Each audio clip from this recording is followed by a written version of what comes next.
Ellos tomaron la decisión de separarse por cuestiones de distancia y también peleas, violencia intrafamiliar, entre otras, lo cual pues conllevó a la separación. Esto trajo consigo pues la custodia de nosotros, entonces fue una pelea muy complicada por quien se quedaba con mi hermano y conmigo, pero al final mi mamá se quedó con nosotros.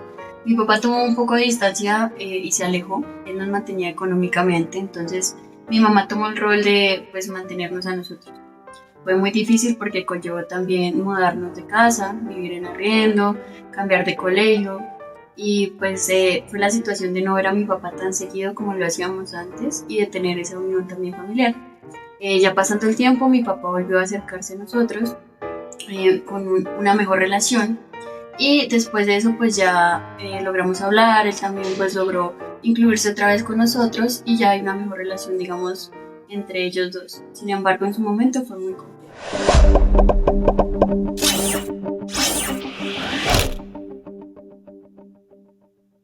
Bienvenidos a Enfócate, tus pensamientos cuentan, un programa creado desde el Comité de Desarrollo Académico de la Escuela de Psicología y Edumedios UPTC, con el apoyo del Grupo de Investigación, Desarrollo Humano, Cognición y Educación. Mi nombre es Mauricio Cuervo y los estaré acompañando en el programa del día de hoy, llevando a cabo nuestra temporada 4 que trata de las crisis vitales y de esas crisis que nos transforman. El día de hoy hablaremos de un tema muy importante, el divorcio. Y para ello nos acompañan nuevamente nuestras compañeras del Comité de Desarrollo Académico, Camila Patarroyo y Tatiana Bentancur. Bienvenidas. Hola Mauricio, muchas gracias por la invitación. Sí, muchísimas gracias por permitirnos este espacio. Como vimos en el testimonio, el divorcio es un tema que nos puede afectar y que de una u otra forma tiene ciertas implicaciones en nuestro día a día y en nuestra vida cotidiana. Por eso quiero preguntarles, ¿qué nos pueden hablar sobre el divorcio? Bueno, Mauricio, realmente la historia que nos comentó la compañera en el testimonio es una experiencia con la que tal vez muchos jóvenes de los que nos están viendo se identifiquen, ya que esta realidad es cada vez más frecuente en la vida actual. De hecho, en las estadísticas se ha demostrado que en Colombia, nada más en el periodo del 2020 al 2024, se registraron al menos 150.000 casos de divorcio, lo cual implicó un aumento del 43% en las tasas en comparación con lo que fue la década anterior. Pero tú te preguntarás, ¿por qué sucede esto? Resulta que hay muchos factores involucrados, pero se destacan principalmente los cambios sociales y culturales asociados tal vez a un mayor acceso de la mujer a la educación, lo cual ha cambiado esos roles tradicionales de pareja, también una facilidad para acceder a la normativa vigente e igualmente una disminución del estigma que se tiene hacia el proceso de divorcio que hace que las parejas se sientan tal vez más libres de elegir esta alternativa. Igualmente, desde psicología se reconocen otros factores que pueden llevar a que un matrimonio pues se termine. En esto se reconocen los factores afectivos en los que están pues esos cambios en las conexiones dentro de la pareja, esas transformaciones del amor y tal vez cuando no cumplimos las expectativas que teníamos sobre el otro. También están esos factores económicos y familiares que corresponden a cómo se llevan las finanzas, a cómo se llevan también esas pautas de crianza y la organización del hogar. Y por último tenemos esos factores ya personales y de la dinámica de la pareja, como lo son tal vez las discusiones, las infidelidades, que fue el caso del testimonio, y todos esos como conflictos que poco a poco van desgastando esa dinámica que llevamos entre nosotros. Y claro, como lo menciona Tatiana, pues vemos que en el testimonio del divorcio es una situación, es una experiencia que afecta a todo el núcleo familiar, porque no solo implica dificultades a nivel emocional, sino también a nivel académico, económico, poder también afrontar pues estas dificultades, estos conflictos familiares e incluso pleitos legales, como nos mencionaron en el testimonio, porque finalmente pues surgen estos cambios en la rutina, en la dinámica familiar, donde nos vamos a relacionar de manera diferente con los miembros de la familia y además también hay que hacer una organización del lugar, por ejemplo, en el que vamos a vivir. Y esto implica pues unos retos para todos los miembros de la familia. Exacto. El divorcio es algo que implica ciertos retos y unas vivencias y unas experiencias pues difíciles para todos. Pero el día de hoy quiero que nos centremos en algo que es muy importante y es cómo los hijos, cómo los niños o los adultos pues de una relación y de una familia pues tienden a sufrir estas dificultades. Claro, Mauricio, esto que mencionas es importante porque según la etapa del ciclo vital en la que se encuentre el hijo, pues va a afrontar de manera diferente esta situación de divorcio de sus padres. Vamos a pensar en los niños pequeños. se evidencia que en ellos se presenta este miedo al abandono, principalmente cuando sus padres pues van a vivir en diferentes casas. También se identifican dificultades a nivel académico, por ejemplo el bajo rendimiento en la escuela, o también dificultades a nivel emocional. Por ejemplo, se presenta tristeza, aislamiento social y bueno, ahora vamos a hablar también de los hijos que se encuentran en esta etapa de la universidad, que están atravesando la adultez temprana. Tal vez en ellos ya no se presente este miedo al abandono, pero implica otros retos. Por ejemplo, gestionar sus tiempos para poder compartir tanto con su papá como con su mamá. Entonces, esto implica que ellos también reorganicen sus rutinas y esto les puede generar estrés, frustración, ansiedad, que también les implica reajustar sus rutinas y el cambio en esta situación de divorcio. Exacto. Digamos que en este divorcio los muchachos, los niños, incluso los adultos, pues tienden a sufrir ciertas situaciones que son propias de quizá alejarse de sus padres o en otros casos también otras asignaciones como cambiar de vivienda, entre otros. Pero quiero que me amplíen un poco sobre esos retos y esos retos en específico que sufren o que vivencian los jóvenes en este caso. Bueno, Mauricio, realmente no todos los jóvenes van a presentar las mismas situaciones y esto depende en gran parte de cómo los padres logran sobrellevar todas esas dificultades que terminaron llevando a que esa relación, esa familia terminara en un divorcio. Y aparte también depende de cómo los padres continúan llevando ese rol como cuidadores a pesar de que ya no son pareja. Entonces, muchas veces pasa que los padres también, aparte de romper sus vínculos como pareja, empiezan a perjudicar ese vínculo que tienen con sus hijos. En psicología específicamente identificamos una situación que se llama alienación parental, que es cuando uno de los padres utiliza a su hijo como un mecanismo de venganza para el otro. Entonces lo que intenta es manipularlo para que desarrolle sentimientos negativos hacia el otro. Entonces es como, claro, yo tengo problemas contigo, estoy resentida contigo, entonces por eso yo no quiero que mi hijo se relacione contigo. El problema de esto es que yo no solo estoy perjudicando a mi pareja, sino que también estoy generando unos problemas alrededor, ¿no?, de mi hijo. Y esta es una situación que suelen enfrentar muchos niños y muchos jóvenes también entrando pues precisamente en esta etapa de la adultez temprana. Vale, y como menciona Tatiana, finalmente pues el gran problema está en que se pasa por alto esas decisiones de los hijos, no se les está permitiendo elegir con libertad cómo relacionarse con sus padres. Entonces empezamos en estas dinámicas donde el hijo cumple ese rol de mensajero, de mediador entre los padres, o este segundo rol donde el hijo pues se ve inmerso en cumplir otros roles en su familia que no corresponden al rol de hijo que él tiene. Ok, hemos hablado quizá de esos retos que son importantes y que debemos asumir y que debemos quizá también tocar en esta entrevista, pero uno de esos retos más importantes es el hecho de que los niños o los jóvenes toman un papel que no es, y es el papel de ser mensajero. Hablemos frente a esto, ¿qué podría implicar? Bueno, Mauricio, esta situación específicamente sucede cuando los padres, debido a esas dificultades y esos conflictos que se dieron en la relación antes de la ruptura, pues deciden un contacto cero, ¿no? Deciden por completo terminar el contacto con la otra persona y utilizar al hijo para transmitir los mensajes que tienen entre ellos. El problema es que cuando nosotros transmitimos un mensaje, no solo transmitimos palabras, sino que también le transmitimos a la otra persona esos sentimientos que tenemos mediante ese mensaje, ¿no? Entonces es aquí donde los padres empiezan a transmitirle estos sentimientos de odio, tal vez hacia pues, la pareja, ¿no?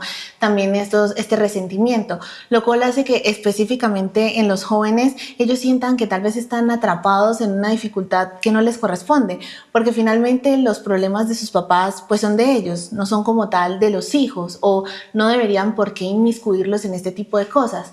Entonces esto empieza a generar un problema y unas dificultades emocionales más que todo relacionadas con que tal vez me siento tenso porque el ambiente en mi casa está pues pesado, ¿no? También empiezan a presentar ansiedad, un poco de estrés e incluso puede llegar a pasar que sientan enojo hacia uno de los padres o hacia los dos sin una razón aparente.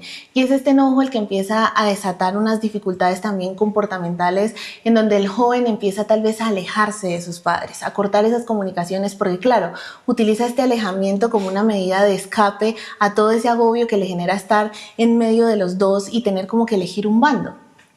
Algo que es fundamental acá y es el hecho de que los hijos no tienen por qué ser una paloma mensajera. Es algo muy importante, pero también ahora hablemos de ese segundo reto, ese reto que tú mencionas de, ok, no es que elijamos un bando, entonces, ¿qué hacemos en este caso? Bueno, en este caso es importante mencionar que los hijos a veces perciben ese temor de que están siendo desleales con alguno de sus padres. Entonces empiezan a tratar de evitar pues esos comentarios negativos que hace, por ejemplo, el papá de su mamá, la mamá de su papá, y también pues se ven inmersos en el medio donde no pueden decir, bueno, no me gusta este comentario que estás haciendo. Aquí un reto que es clave es que ellos puedan ir generando ese proceso de establecer límites claros con sus padres, poder comunicarles esto que me genera inconformidad, que no me gusta, y cómo desde la comunicación asertiva podemos llegar a acuerdos y a soluciones para que no se genere este malestar pues a nivel de los hijos y de los padres. Ok, digamos que ya abordando estas temáticas que ustedes me han mencionado, es muy importante reconocer estos dos retos y también cómo los podemos mitigar, que ya nos han dado un poco esas estrategias frente a cómo podemos mitigarlos. Sin embargo, más adelante también abordaremos este tema. Pero ahora quiero abordar un tema importante, y es que también el divorcio implica ciertos cambios en las perspectivas que nosotros tenemos del amor, de la pareja, entre otros, e incluso el matrimonio. Por eso quiero preguntarle a nuestra audiencia cómo se transforman esas perspectivas que tenemos del amor, de la pareja, del matrimonio, cuando vivimos un proceso de divorcio de nuestros padres. Cambia esa manera, como que uno tiene esa perspectiva de que va a ser como, ay, como mis papás se aman, mis papás se quieren, y después como que se divorcian y no es como, uy, ¿qué pasó si se veían tan bonitos, tan felices? Como que piensa uno que uno nunca va a tener una familia feliz y, o sea, como que uno ya no va a tener la posibilidad de ser feliz durante, pues, todo el tiempo que uno tenga que convivir con su familia. Esta visión como de amor eterno o amor ideal, como que de alguna manera pues en nuestra cabeza se rompe, creo que puede hacernos sentir como algún tipo de inseguridad y como de miedo hacia este tipo de cambio. Puede distorsionar como el concepto del amor y pues puede llegar a no creerse en el amor o de pronto como tener dificultades para generar nuevas conexiones. Como pudimos ver en los testimonios, el cambio que existe entre la perspectiva del amor y de la familia, incluso del matrimonio, es ciertamente distinto. Por eso quiero preguntarles a ustedes, ¿es así? ¿Cómo sucede esto en la psicología? No, pues efectivamente, tal cual como lo dijeron las personas que nos colaboraron en los testimonios, pues las visiones que tenemos del amor y de la familia se transforman luego de un divorcio pues por ser algo tan impactante. Sin embargo, mira Mauricio que no todas estas transformaciones tienen por qué ser negativas, sino que en algunos casos suele que pasar que debido a que pasamos tal vez un proceso de divorcio conflictivo, lleno de gritos, tal vez reproches, los jóvenes suelen empezar a tener dificultades para confiar en otras personas en el momento de establecer relaciones afectivas y amorosas, porque ese recuerdo que tienen de sus padres interfiere con esa nueva perspectiva que tienen tal vez de la visión de una pareja estable. Entonces es como lo decía uno de los compañeros del testimonio y es como de, yo creo que ya no voy a poder tener una familia, yo creo que ya no me voy a poder enamorar. Y es que es como si el joven creyera que la situación que vivió con sus padres es un espejo, ¿no?, de lo que seguramente va a vivir él, aunque esto realmente no sea de esa manera. Claro, Tatiana, y es que sin duda pues se afecta esta percepción del amor. Las personas, los jóvenes, este hijo que está enfrentando esta experiencia de divorcio, sin duda empieza a ver de manera diferente cómo se relaciona con los demás. Puede empezar a experimentar este miedo al abandono, a la separación, y esto lo lleva a que genere vínculos disfuncionales con sus amigos, con los compañeros de la universidad, y que finalmente se termine alejando de ellos. Y es que al final del día es algo entendible, quizá nuestras experiencias y las vivencias que tenemos pues también moldean ciertas cosas de nuestras perspectivas, pero ¿esto sucede igual en todos los casos? No, Mauricio, como te comentaba al inicio, esas transformaciones no tienen por qué ser negativas, sino que hay otros casos en los que los jóvenes, luego de haber atravesado este proceso conflictivo de divorcio, toman la separación realmente como un alivio. Y es que al habernos separado, todas esas tensiones, esas discusiones familiares pues terminaron, ¿verdad? Entonces esto hace que el joven también tenga una nueva perspectiva de lo que es el amor y la estabilidad. Y es aquí donde el joven también empieza a integrar otras funciones del amor, ¿no? Y empieza a considerar que lo que hace que una pareja termine en el divorcio no es solo la falta del amor o que el amor nunca haya existido, sino que empiezan a existir otro tipo de factores que van modulando esas experiencias y que hacen que el joven coja esa experiencia que tuvo con sus papás como algo para crecer, para levantarse y para tener en cuenta de ahí en adelante. Y es que muchas veces ese hijo no alcanza a valorar los aspectos positivos de esta situación, porque claro, es entendible. Enfrenta y experimenta este alivio porque sus padres se separaron, pero empieza a experimentar los sentimientos de culpa. Pero esto no siempre es así. Desde la psicología entendemos y se demuestra que ese proceso de resignificación de estas situaciones que son difíciles es muy importante, porque también nos permite manejar ese proceso de duelo de mejores maneras. Sí, totalmente. Digamos que lo que ustedes mencionan es algo fundamental, pero también es para tener una reflexión, y es que nosotros como hijos, quizá que hemos o no pasado un proceso de divorcio, pues por parte de nosotros los padres claramente, pues también tenemos que reflexionar frente a que no vamos a ser ese espejo de nuestros padres, no tener ese miedo quizá de yo tengo que pasar directamente por esta misma situación como lo han hecho mis padres. Le preguntamos a nuestra comunidad universitaria cómo afrontarían esta situación. Si tiene dentro de su conocimiento algún tipo de mecanismo que le pueda brindar la universidad, que haga uso de él y pues en llegado caso también usar su red de apoyo. Creo que es importante empezar porque la persona debe reconocer que esta situación pues no es su culpa y también reconocer que tiene pues otras fuentes como de apoyo, sus amigos. Que busque ayuda en su red de apoyo, que si puede busque ayuda terapéutica, que vaya con un terapeuta, una terapeuta. Los estudiantes nos dieron su perspectiva y en ella nos mencionan algunas estrategias que han usado. Evitar culparse, buscar ayuda, son algunas de ellas. Pero desde la psicología, ¿qué otras estrategias podemos implementar? Bueno, Mauricio, de acuerdo a lo que hemos hablado y hemos escuchado también en los testimonios, una estrategia muy útil sería fortalecer esta comunicación asertiva. ¿Y cómo la podríamos fortalecer? Creando un mensaje en 3 partes. Primero, comunicando qué es esa situación que nos genera malestar. Segundo, expresar esas emociones que nos genera esa situación. Y como tercera parte, poder establecer ese límite, poder identificar aquello que no me gusta, poder comunicárselo a la otra persona y también decirle de qué manera podría cambiarlo para que me sienta mejor. Exactamente, Camila. Y es que aquí en esta parte lo más importante es poder expresarnos de una manera tranquila sin que ese límite que pongamos signifique un conflicto. Entonces, por ejemplo, cuando uno de nuestros padres tal vez empiece a hablarnos de forma negativa del otro y a decir cosas que tal vez no nos gustan o que nos hacen sentir incómodos, podemos decir: papá, espera. Entiendo que tal vez estás enojado, entiendo que tal vez estás triste, pero no me gusta que hablemos de mi mamá de esta manera. Te pido por favor que evites este tipo de comentarios cuando yo estoy y si quieres mejor podemos hablar de cómo te sientes o de por qué te sientes así.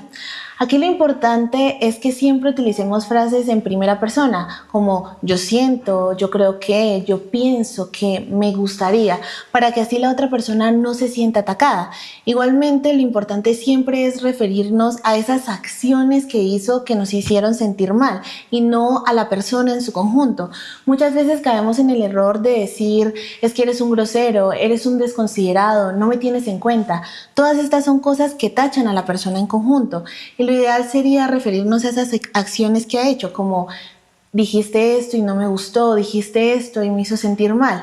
Y por último, para establecer un límite y evitar el conflicto, lo importante sería que ese límite sea negociable. Y es aquí donde le preguntamos a la otra persona: oye, ¿estás de acuerdo con esto? ¿Crees que haya algo más que podamos hacer? Y siempre le ofrecemos una alternativa a ese comportamiento que tal vez nos está hiriendo o que nos está generando disgusto. Excelentes recomendaciones pues para nuestra comunidad y para todas las personas que nos están escuchando. Algo muy importante es poner los límites. Y poner límites no implica necesariamente que tengamos que ser rígidos. Y otra cosa muy funcional es el hecho de que de pronto hablar, conversar, quizá decir nuestros sentimientos, nuestros pensamientos de una forma muy asertiva. Pero Algo también importante que tenemos que mencionar es que quizá los universitarios muchas veces tienen muchas cosas. ¿Qué hacer cuando esto pasa? Claro, Mauricio, también es algo que hemos hablado, que las personas empiezan a tener, ese estudiante empieza a tener pues deberes en lo académico y también nuevos deberes en el hogar. Entonces, una estrategia que sería muy útil es que él pueda concretar sus actividades y poder planearlas. Aquí lo que se propone es que esas actividades que se plantee puedan hacerse en un plazo máximo de 2 horas. Por ejemplo, en la mañana voy a hacer las lecturas de mi clase, en la tarde voy a recoger a mi hermano menor, voy a preparar la cena para ayudar en la casa y en la noche me voy a enfocar en terminar de estudiar para mi parcial. Esta organización es fundamental para que pueda disminuirse esa frustración y esa sensación de sobrecarga en todos los deberes y las responsabilidades que ahora tiene que cumplir.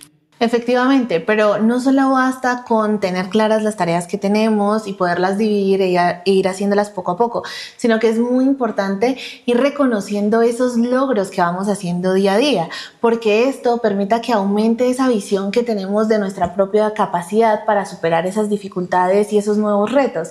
Esto lo podemos hacer a través de frases muy sencillas que nos digamos a nosotros mismos cada día, como lo estoy haciendo bien, reconozco que hoy hice esto a pesar de que se me dificultó, hoy logré avanzar en una lectura y me felicito por ello. Pero a veces no solo basta con decirlo, sino que también podemos empezar a hacer actividades que nos den disfrute, que nos gusten, cosas que también nos saquen un poquito de esa rutina, como puede ser simplemente ir a comer un helado, ir a pasear, salir a caminar o incluso salir con un amigo y disfrutar un poco. Totalmente. Quizá muchas veces también vemos las responsabilidades y las cosas que tenemos que hacer como un caos, pero planificar y generar estas estrategias es algo que es totalmente funcional. Ahora, digamos que también es importante reconocer que muchas veces establecer vínculos con otros nos puede ser funcional. ¿Qué estrategias quizá podríamos utilizar en este caso? Bueno, Mauricio, así como tú lo dices y así como también las personas que nos colaboraron en los testimonios afirmaron, el apoyo social es fundamental para poder atravesar todas estas crisis que hemos venido tratando y pues sobrellevar también esas dificultades. De hecho, desde psicología se ha demostrado que esa red de apoyo va a ser fundamental para que podamos superar ese malestar emocional y también sacarle algo bueno a la crisis. Pero ojo, tener una red de apoyo no es simplemente tener amigos y ya. Aquí lo importante es tener conexiones profundas, contar con alguien en el que nos podamos apoyar, con quien nos sentamos seguros, con quien podamos hablar con sinceridad y sepamos que esa persona se preocupa por nosotros, pero que también nosotros nos preocupamos por esa persona. Exacto. Digamos que contar con esas redes de apoyo funcionales y esas redes de apoyo que nos brindan esa seguridad quizá para también afrontar las problemáticas es muy importante. Por eso le preguntamos a nuestra audiencia, ¿qué podrían hacer para apoyar a un amigo, a un compañero cuando sus padres están en un proceso de divorcio? ¿Sabes? Escucharlo, tener como más salidas, de pronto hacer cosas diferentes de las que hacemos normalmente para que pues, la persona se sienta como en otros ambientes, en otras esferas. Estar con él, apoyarlo, de pronto escucharlo y pues ayudarlo a enfrentar pues este tipo de situaciones como para que no se sienta tan abrumado. Puedo estar más tiempo con esa persona, siempre ser una escucha, que siempre sienta que puede confiar en mí, que yo puedo escuchar. Pues me tiene a mí para tal vez desahogarse, pero también en parte le recomendaría pues que si se siente muy agobiado respecto al tema, pues que busque ayuda psicológica. Pues si hay como esa confianza y me cuenta lo que siente, pues yo de pronto se le puede como aconsejar, y si no se puede aconsejar, pues brindarle como ese apoyo. Como pudimos notarlo, estar presente, acompañar a esos estudiantes que quizá están pasando por ese proceso del divorcio de sus padres es fundamental. Por ello, quiero que abordemos esto en específico. ¿Qué acciones podemos tomar y qué acciones podemos hacer para acompañar a una persona que está pasando por esta situación? Bueno, Mauricio, realmente lo que nos dijo nuestra audiencia ya te dio la respuesta, y es que el primer paso siempre va a ser escuchar, pero escuchar sin prisa, con calma, sin juzgar, poniéndole enteramente la atención a lo que está diciendo la otra persona. Entonces es importante darle ese espacio para que esa persona se desahogue, suelte todos esos pensamientos y esas emociones que tiene sin que tenga miedo de que la vayamos a juzgar o a criticar. Entonces aquí lo importante es hacerle sentir a esa persona que todos esos pensamientos y emociones encontradas que tal vez tiene hacia sí mismo, hacia sus padres o hacia la situación que está viviendo es completamente válida y que lo entendemos porque está atravesando una crisis y después de todo de eso se trata. Claro, como lo menciona Tatiana, es importante en ese proceso de escucha y si tú le vas a decir algo a la persona, evitar decir esas frases como deja de llorar, esas situaciones de tus padres, deja de sufrir por eso, porque esto genera que invalidemos las emociones de la persona que nos está confiando pues esta situación. Y finalmente también es empatizar con el dolor del otro y con esa incertidumbre que está viviendo en este proceso de adaptación. Totalmente. Y es que siempre hablamos de quizá escuchar, pero es algo que en realidad es difícil. Pero también importante acá, ¿es suficiente con escuchar a esas personas? No, Mauricio, realmente no es suficiente simplemente con escuchar, porque a veces tal vez lo que Camila esté pensando le hace daño a sí misma o incluso puede hacerle daño a las demás personas. Entonces ahí es en donde viene nuestro segundo paso, que es ayudarle a cambiar la perspectiva. Y es que como lo hablamos anteriormente, tomar ese divorcio como algo que nos sirve para crecer es algo fundamental para poder superar esta crisis, ¿verdad? Entonces es aquí donde nosotros apoyamos a la persona para que por sí misma pueda ver esas ventajas o esos pequeños beneficios que tal vez pudieron haber tenido esa separación. Entonces tal vez les hacemos ver cómo disminuyó el conflicto, cómo tal vez ahora puede reconectar con sus padres de manera individual o incluso establecer nuevas conexiones con ellos en unos diferentes espacios. Claro, es importante acompañar en este proceso de reconfigurar y reevaluar esta situación que se está generando del divorcio de los padres. Es muy importante que esta persona pueda identificar que más allá de una situación que genera malestar, es una oportunidad de aprendizaje para que también esa persona pueda reconfigurar desde ahora sus relaciones, sus vínculos de una mejor manera. La importancia que tiene escuchar es magnífica, pero también hablemos un poco de estar con las personas, de quizá brindarles un espacio o brindarles un tiempo que sea de calidad. Claro, Mauricio, en este punto es importante mencionar de nuevo esta red de apoyo que sea de calidad más que de cantidad, que esté allí presente en todo aquello que se necesite, en cuando se necesite hablar, cuando se necesite un apoyo, cuando se necesite una forma de reevaluar las cosas y las situaciones que se están viviendo. Y aquí es importante también poner en marcha estas actividades sencillas en el cotidiano, salir a tomar un café, caminar, escuchar música, que la persona genuinamente se sienta apoyada por sus amigos, por sus compañeros, por sus familiares. Efectivamente, y es que la idea es que durante esas actividades, ¿no?, la persona pueda también retomar ese valor que tiene como persona, más allá de esa etiqueta de ser el hijo de padres divorciados.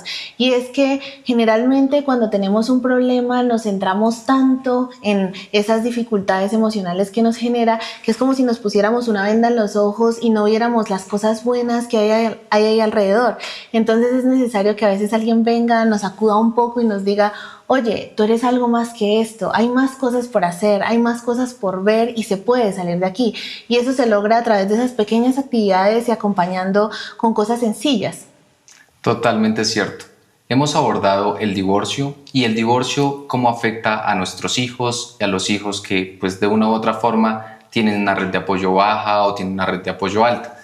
También unas estrategias muy importantes, el escuchar, el estar pendientes, el estar en contacto siempre con ellos es bastante fundamental. Y es que el divorcio no es algo que es algo que te marca, pero no es algo que te define para toda la vida. Es algo que si se trabaja y si se acompaña de una manera adecuada puede ser bastante valeroso también.